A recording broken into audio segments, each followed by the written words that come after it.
Hello ladies and gentlemen, Top Hat Gaming Man here.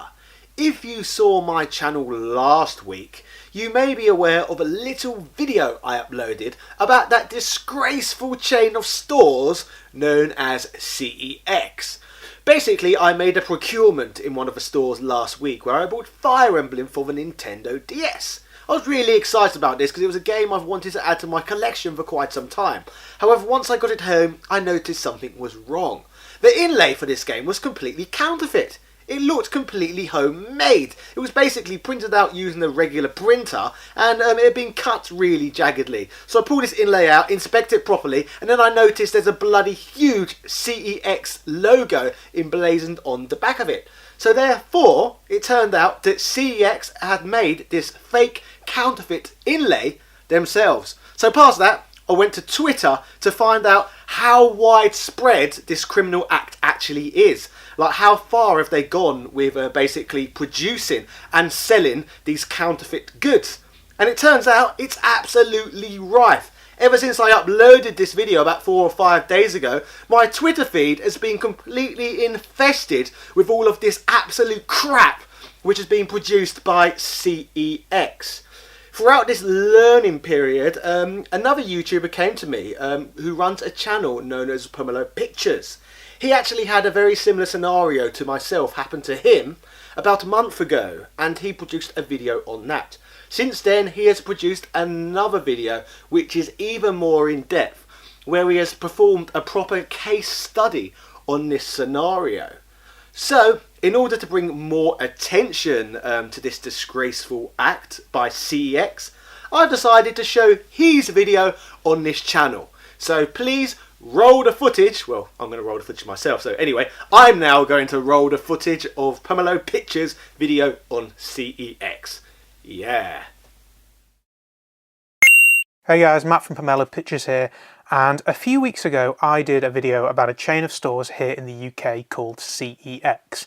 Now before we go any further, let's just address the elephant in the room. No, it is not pronounced sex, despite what it says on their adverts. Turn your old games into cash at CEX. It stands for Computer Exchange. It says so right above the doors of their central London stores. So let's stop pretending that a nerdy store has an edgy name. It just doesn't. But anyway, I talked about how CEX were illegally reprinting game cases and also, in essence, artificially inflating the price of some of their games. They tried giving me some bull that it's actually fine and trading standards are okay with it, completely glossing over the fact that only the owners of the copyrights and the trademarks are allowed to reproduce the artwork. After filing a report showing what they were actually doing, Trading Standards told me that they would look into it, but in the meantime, however, I've continued to go to a number of stores, snapping pictures of them continuing to break copyright and trademark laws, whilst they also breach Trading Standards, like these awful reprints in the Croydon store, including a pile of inflated Wii Sports games, which, by the way, have gone up in price again. And to be fair to them, they did respond, recommending that I get in touch via email, which I did, presenting evidence and telling them that they were potentially the subjects of a Trading Standards investigation.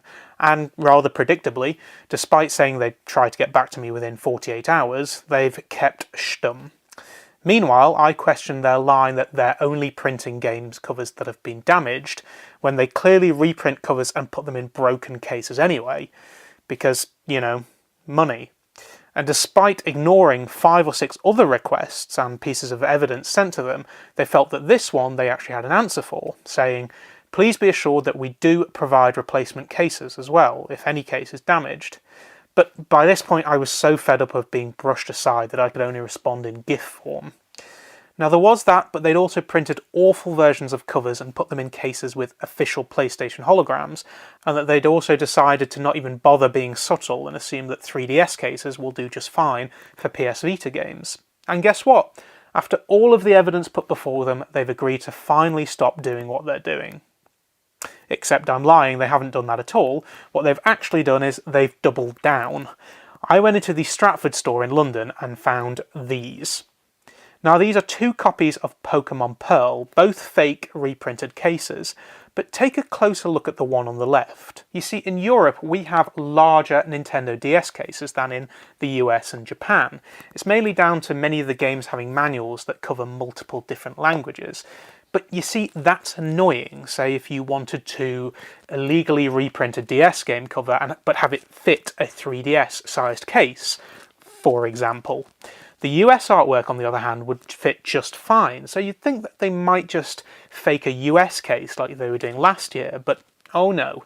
Instead, they've decided that it's not enough to just illegally reproduce artwork. Why not just take copyrighted and trademarked materials and just make a new case, one that works better for them?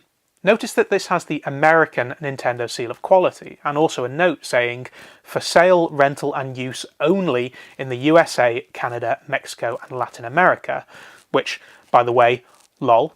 But they've even photoshopped on the PEGI rating, that being the game rating system for here in Europe. And I don't mean they've just mashed together the American and European artwork, it's a different PEGI logo. Instead of the one on the left, they've used the one in the middle, and I'm only really showing you this to give me another opportunity to point out the trademark logo at the top, as in you can't use this without the trademark owner's permission. They've just plastered a PEGI rating over the American artwork to make it look a bit more like the European version, for some unknown reason. Not to mention the fact that they're also printing cases with mismatched rating systems altogether. But that's not as bad as just photoshopping something together so that it's a bit more convenient and they're able to charge more for the game being boxed. And it's not me assuming that's why they do it. They said it themselves back in 2014. Oh, but guess what? They've actually been photoshopping things since at least 2016. I found this on Twitter. This is the US box art with a European rating, except for the fact that Smash Bros. Melee never even had a PEGI 12 rating. It was originally rated by the ELSPA as an 11 plus game, and then later given a PEGI 3 rating, not a PEGI 12 rating. So CEX are even just putting fake ratings on things. They're just photoshopping things on for the sake of it. I guess at least they rated it higher. Imagine if they'd got it the other way round. Some child asked their parents for a GTA game, and instead of an American mature rating, they see a PEGI 3 and they think it's perfectly fine for 6-year-old Timmy and his friends. But the worst is yet to come, because in my last video I praised some stores like That's Entertainment for doing the right thing, but there are stores that directly compete with CEX, often buying store space opposite them. One of these is Gadget, or Gadset, I don't know, it's another one with a stupid name. And in order to compete, they've now started doing it too, only they're even doing a worse job of it. But sadly, they used to use generic labels on games that didn't have an original case. But now in order to compete with CEX, they've dragged themselves into this mess too. You see, CEX are not just carrying out illegal practices, they're now setting a precedent for other stores to break copyright and trademark laws as well. Now, I don't know whether trading standards are actually going to do anything about this, but people asked me in my last video to keep them updated, and that's what I'm doing. If CEX decide to face the evidence against them, then I'll happily post their responses and keep you all up to date. But until then, I'll see you next time. So, as you can see from this video, you can probably deduct that CEX appear to have no respect for absolutely anybody. They do not respect copyright laws or plagiarising the box art from big companies like Nintendo, Sega, etc. They're happy to print off material they don't own.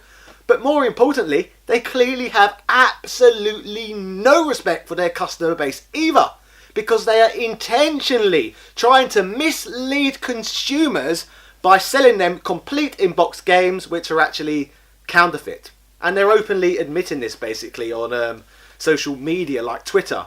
The only problem, however, is if you go into these stores to buy one of these games, they're not going to tell you that they've manufactured it themselves. They're not going to tell you it's a fake. So we all need to consider now boycotting this company altogether, because they clearly have no respect for any of us gamers whatsoever. Absolutely zero. So I think the only way to fight this problem, if CEX think trading standards aren't going to do anything about it, and I don't think Nintendo or Sega are going to do anything about it, the only people who can do anything about it is us. So what I would suggest going forward is we all boycott CEX, we stop using their stores, And from here on as well, I would advise you all continue to tweet your pictures of these counterfeit products made by CEX and tag myself in them, tag CEX in them, and tag the companies they are taking the content from. So like if you buy a Nintendo game where they've counterfeited the label art, make sure you tag Nintendo in the tweet so they too know about the problem. Further to this as well, Pomelo Pictures is continuing to investigate this situation. And according to my sources, he will soon be bringing even further information to light. So, if you'd like to keep up with that information, then I strongly suggest you subscribe to Pomelo Pictures as well, because from what I've heard, he's got some pretty cool information on this subject. But he's not going to basically announce this all until more stuff's finalised, if you understand what I'm saying. But in between then, we all need to continue to bring light to this situation ourselves. As I said, make sure you keep tweeting these pictures. In fact, actually, why not make your own videos as well to show the world these products in which you've been ripped off CEX with. So yes, make videos too about your negative experiences with the company. We need to protect ourselves from crooks just like this. Yeah. Cheerio! Born in London in '86, a satchel gent named Richard Parliament. He loves to wrestle, but he loves one more thing: handhelds round the world. He fights in his comments and he argues with fans. It's a problem no one understands. There's two things he loves, it's getting handhelds round the world. Drinking fine wine, fighting fanboys, handhelds round the world. Top Hat Gaming Man.